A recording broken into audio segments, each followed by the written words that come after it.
All right, everyone, we are here with a very special guest. We are joined by comedian Matt Rife, whose Netflix special comes out November 15th. It's called Natural Selection. Thank you so much for joining us. We're happy to have you here. Thanks for having me.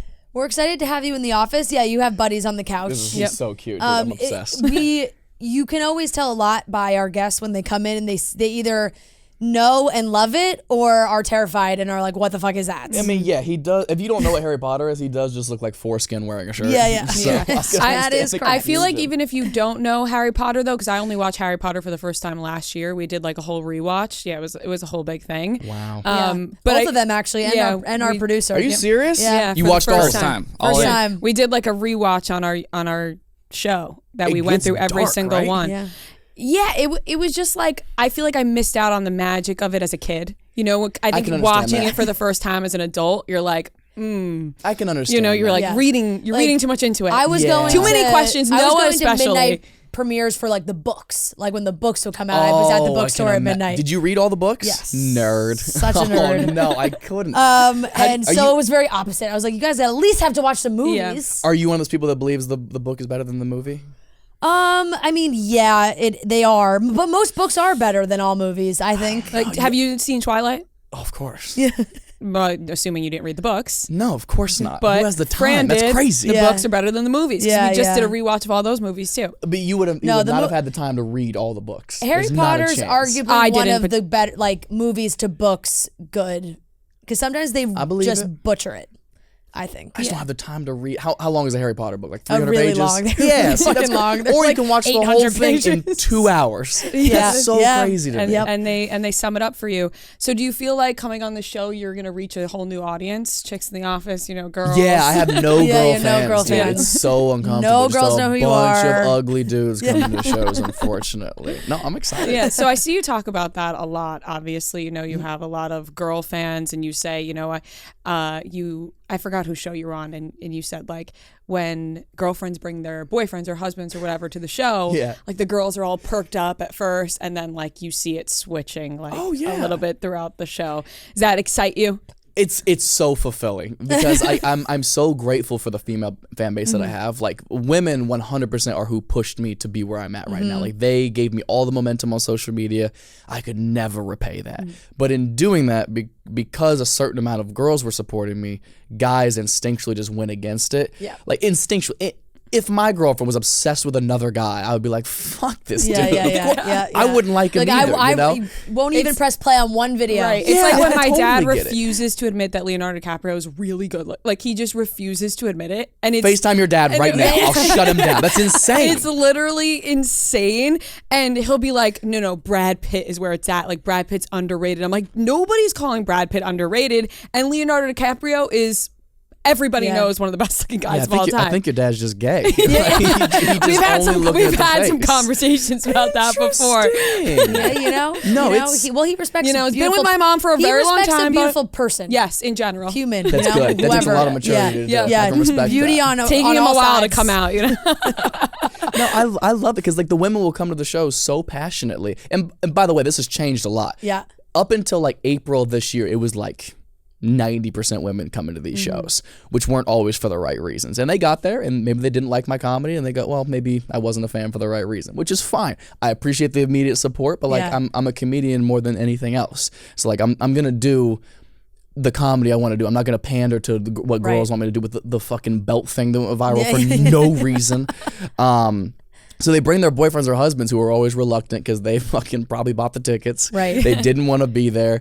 And then like 20 minutes into the show, they realize like my comedy is so much more for guys than it is girls. It's so funny. You see their shoulders like start to relax. Like their arms, like they're drinking their drink more. Get another drink. My live shows, to me, I've always gone for the tone of like, I just wanted to feel like a hangout with the boys. Right. Like you're going to say some ridiculous shit from time to time, but I wanted to just feel like a hangout. Like it breaks my heart that so many guys just won't give me a chance because I'm like, dude, we could be best friends. Too. You just never know.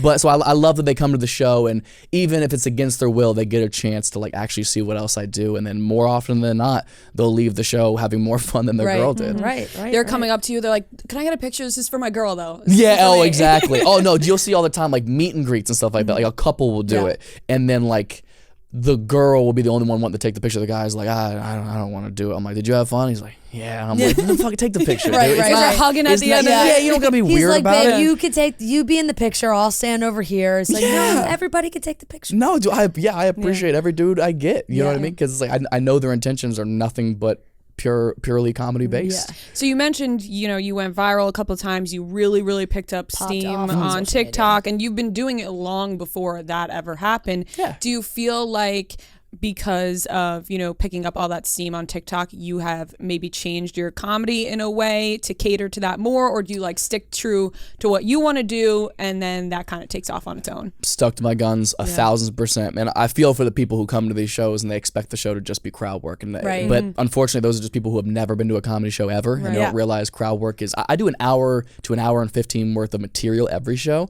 And then I'll do 5 to 10 minutes of crowd work sometimes. Sometimes I do, sometimes I don't. Just depends on the moment. And sometimes you get some good stuff. Sometimes you just talk to somebody and it goes nowhere for 10 minutes.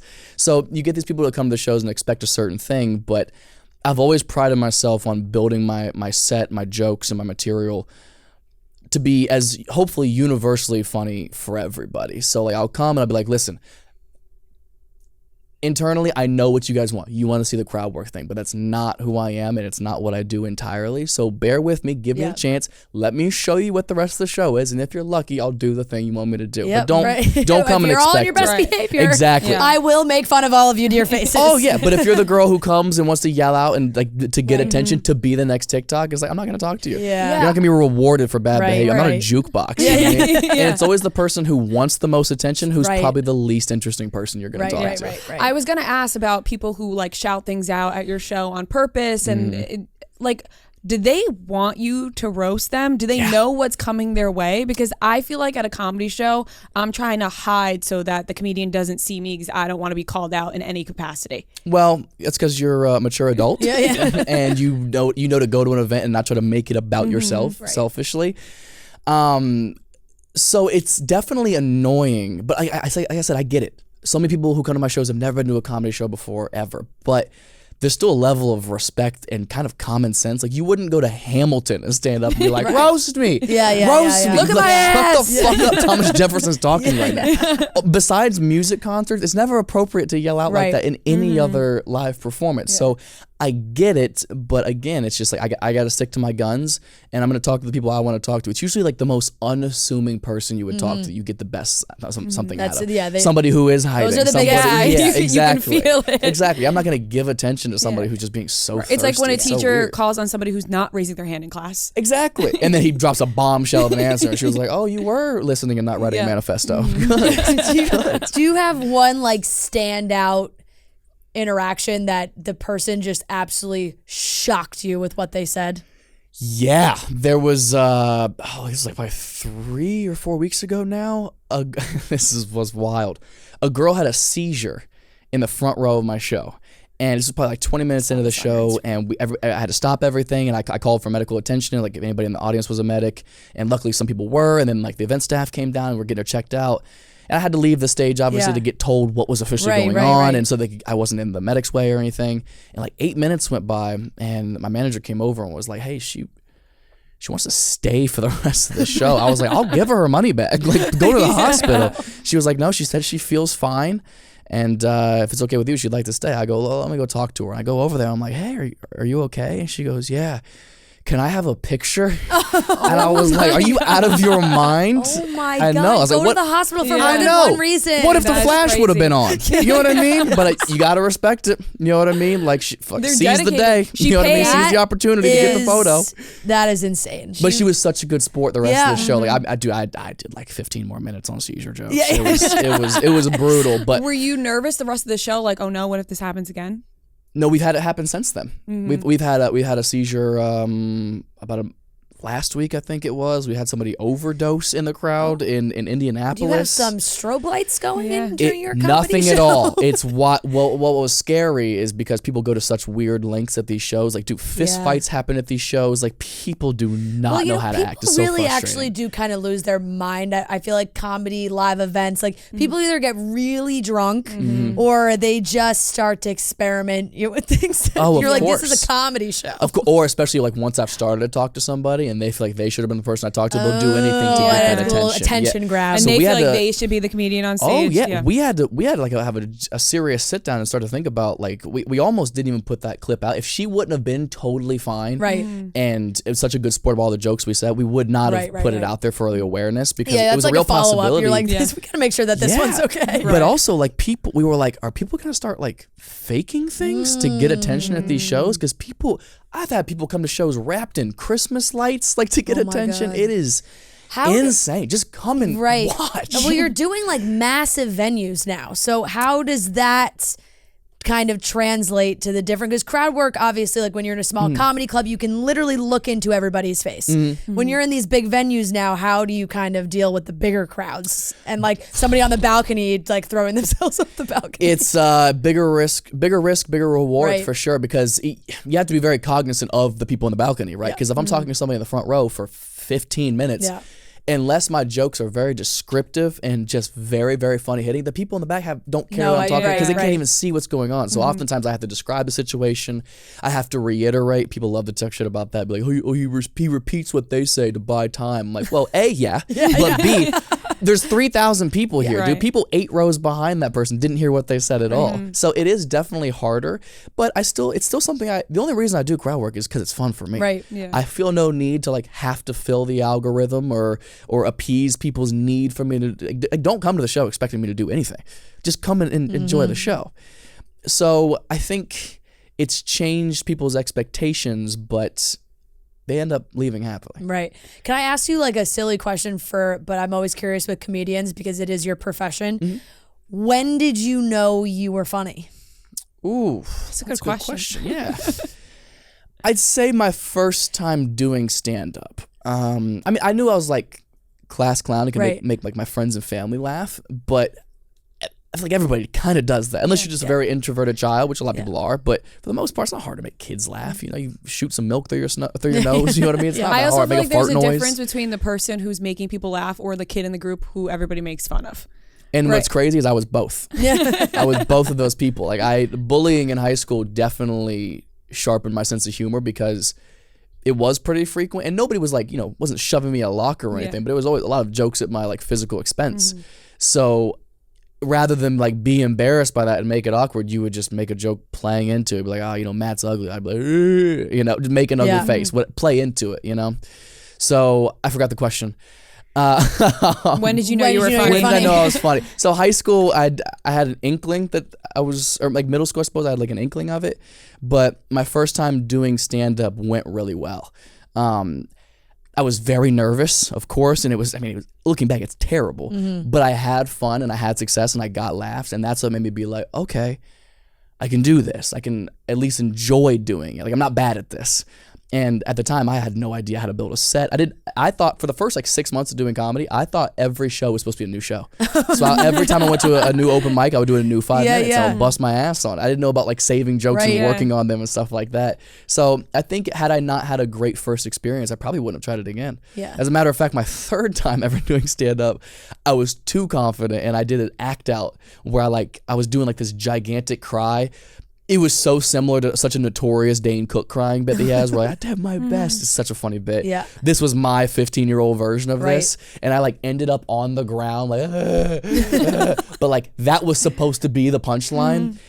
There has not been a moment in my life that hurt me more than getting up off the ground to silence. Not a single little chuckle. And to this day, I cannot overly commit to a physical bit. I'm so terrified. It hurts so bad. I cannot. So had that happened the first time I did stand up, I probably would have went, it's not for me. I don't know how to do it. I'm not funny. Yeah. Have you ever watched somebody doing stand up and go, are they ever just going to like accept that they're not funny? I mean, yeah. But I mean, you could do that with anybody. You could do it anybody. Any sports players. You know what I mean? Like, I was talking to somebody about this the other day about how, I would love for my kids to play sports or take up an art or something like that. And I would support them in whatever it was, unless it was like singing or something. And my kid couldn't sing. I'd be like, hey, you gotta learn how to shoot basketball. Right. You can you can acquire, you can kind of teach yourself to be decent enough to play a sport. Yes. If you can't sing, no, there's got to be a certain instinct for you sure. have to have a natural pitch. talent. But here's the thing: not everybody does stand up to become this mega star. Yeah. Not everybody needs a lot of comics have the desire to sell out stadiums and arenas and all that kind of stuff. Some people, I know people who do stand up just to work on their self-confidence and public speaking skills. So that's why I always encourage people whenever I'll meet people who work at comedy clubs who are like, oh, I'm thinking about doing stand-up. I'm like, do it. Just have fun, dude. Like, who knows what you're going to take away from this? Regardless of if you're good enough to reach a certain level, who knows what you might gain out of that experience. I've never even thought about this, but do you think everybody has the ability to be funny? No, absolutely not. No, There's so absolutely many not. people Like we who said, are you funny. can teach certain things, Yeah, but you can teach somebody how to tell a joke. Yeah, but you can't teach like timing, naturally being funny. Natural comedic timing. Yeah. Yes. Like, you ever hear other groups of friends, like imagine you're on like the subway or something like that, and a group of friends is like a bench down and they're laughing or something. You heard all that and you're like, this is what y'all think is all funny? the time. It's so bad. And no. I'm like, this is so conceited of me, but I will hear other groups of friends out to dinner and I'm just like, that's what they talk about? Really? I would never hang out with them. And then I'm like, what are people thinking about me in my conversation? I'm just such an eavesdropper too. Like I'm always listening on everybody. Yeah, always listening. And I'm like, it's fair that guy game. thought he was funny. I think it's fair game because and if it's you're like talking loud enough. Yeah. also Did you see the comedy is screen? subjective, right? Yeah. Like comedy's not for everybody. Yep. Listen, there's X amount of millions of people who are I'm lucky enough to follow me on social media who do like my humor. Yeah. But there's plenty of people who don't think I'm funny at all. And that's cool. Nobody asked. Yeah. So it's fine. There's plenty of people who don't think I'm funny, plenty of people that I don't think are funny. So I mean, who knows? Have you had any like as you've been coming up, any like mentors that have helped you? Yeah. Dane Cook and Dave Chappelle, who were my two idols growing up, have now become like very good friends of mine. They've been mentors of mine, have let me do shows with them. It's been insane. People I never thought I'd ever get a chance to meet. Right. Now, like I have their number. It's wild. Crazy. It is I the saw coolest. a clip of, I think it was Dave Chappelle talking about a Shane Gillis joke, and he was like, do the joke, Which is and such I'm an like, uncomfortable. He should know better than to put another comic up to but do then, that. but you have to respect it because it's Dave Chappelle. But you're like, if anybody else did this, Oh yeah. so not cool. And what about? I mean, what a stamp of approval. If Chappelle signs off on you, it's like it's hard to argue with that. Yeah. And Shane Gillis is a fucking genius. Yeah, he's so funny. So funny. So funny, dude. So now this Netflix special you have out, what went into the making of this? And I mean, Netflix obviously has quite the reach. Of course, and that's why we chose to do it actually, Yeah. because now I'm in such a lucky position that I have such a large and passionate, supportive fan base. Right. Like, Because you've made a bunch of specials. Yeah, this is Yeah. my third special of material, and I even did a full Crowdwork special as well. And those were all self-produced, self-distributed and everything, which I'm so proud of. And without my friends, I never would have been able to do that. And those also helped launch the trajectory of like people spreading my material. Yep. But I wanted to take this chance with Netflix because I was like, yes, I could do it on my own. I could probably even put it behind a paywall and people would support that. And I'd appreciate that. But I'd really just be getting people who already know me and already like me. Versus I feel like Netflix is such a verified platform that people respect Netflix to a pretty large extent. And I feel like this gives me a sense, and this may just be a pride thing for myself, but it does give you a sense of legitimacy. And even people who don't like me and have probably never seen anything I've ever done, I feel like there's an inkling of people having to watch this. Just even if they don't think they're going to like it, even if they hate it, they're going to tune in to be like, I knew he was garbage or whatever. Right. But that's fine. Still got your views. So Yeah.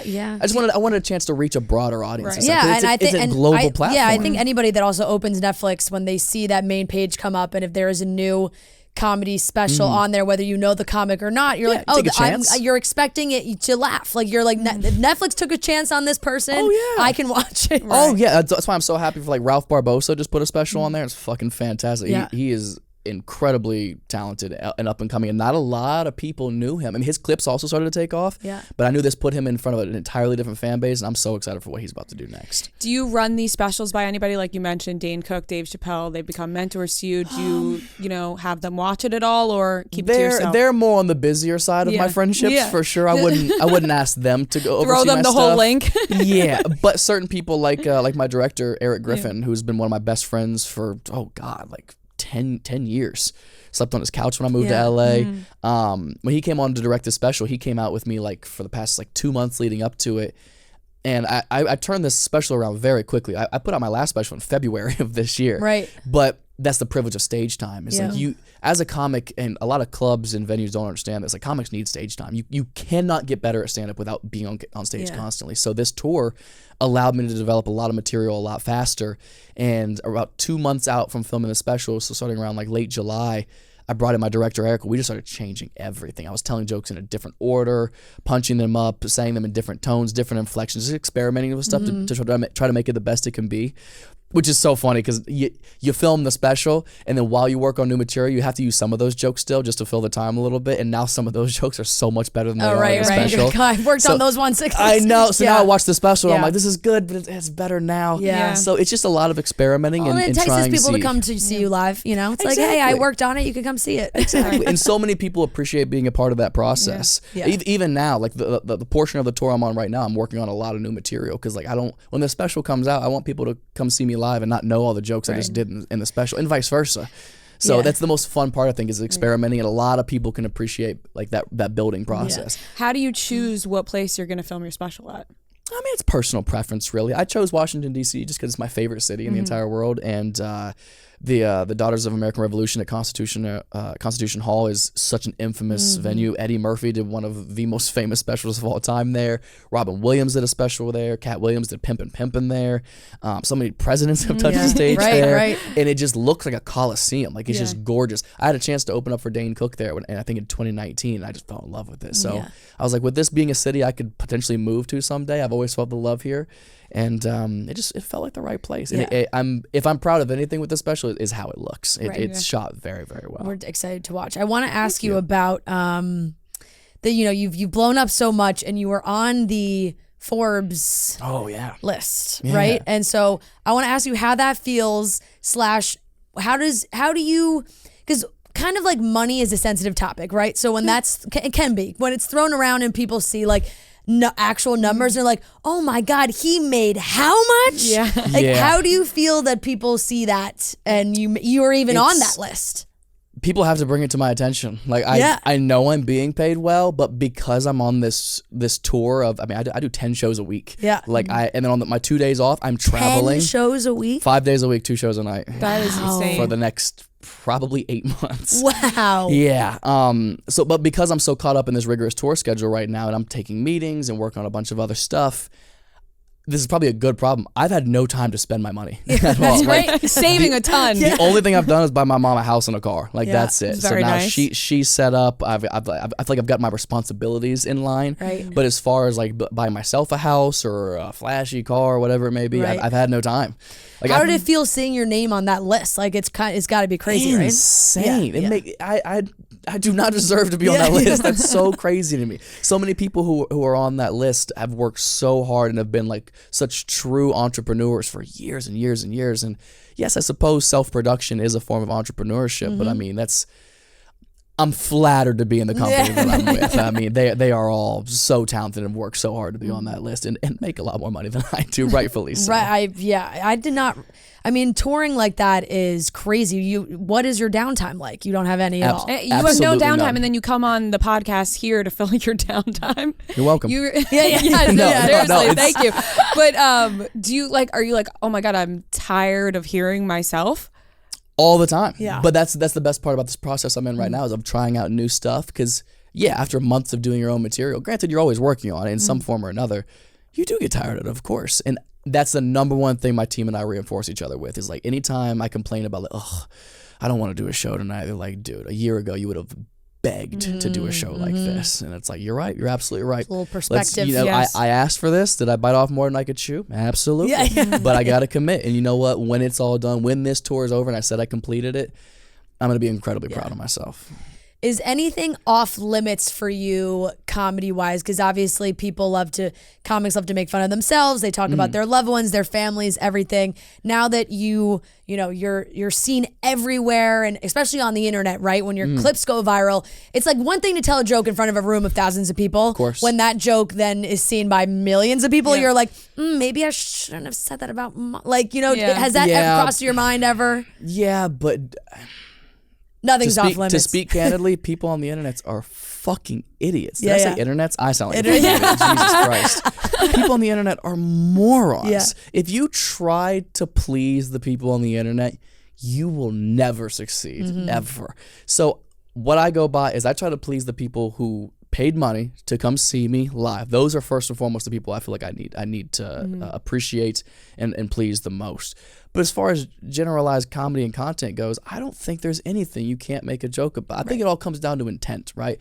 And if I know from the bottom of my heart, every joke I've ever made, no matter how risque, how dark, at anybody's expense, it has been nothing but intended to make the world a better place, but through laughter and shine light on such a sensitive subject. It blows my mind how immature we can be sometimes as a society that we can't talk about certain subjects. Like you're never going to heal through it. If you maintain a negative image of a certain subject, that's all it'll ever be to you. But if you can find a way to make light of it and make it not so devastating to you, why wouldn't you try to do that? Right. So I don't think there's anything you can't talk about as long as you know you're coming at it with the right intention. After a certain point, people's perspective of what you say and who you are is up to them. And there's nothing you can do to change that. Yeah, I think that's a great outlook to have, especially in your profession, because I think how are you going to succeed and do your job in the best of its way if you are so scared about what everybody else thinks, especially when it comes to comedy? Of you course. like you said, you need to be able to make a joke, Yeah. or else there's no job. Of course. Like, there's just, and you got to stick to your guns. You know what I mean? It's Exactly. like if your brand of comedy is darker and a little bit more risque and dry like mine is, it's like, yeah, you might have people come to the shows not expect that and they leave. They go, it actually wasn't for me. But if you stay true to who you are, you're gonna find the fan base. The gonna fans be will for eventually somebody. find you and be like,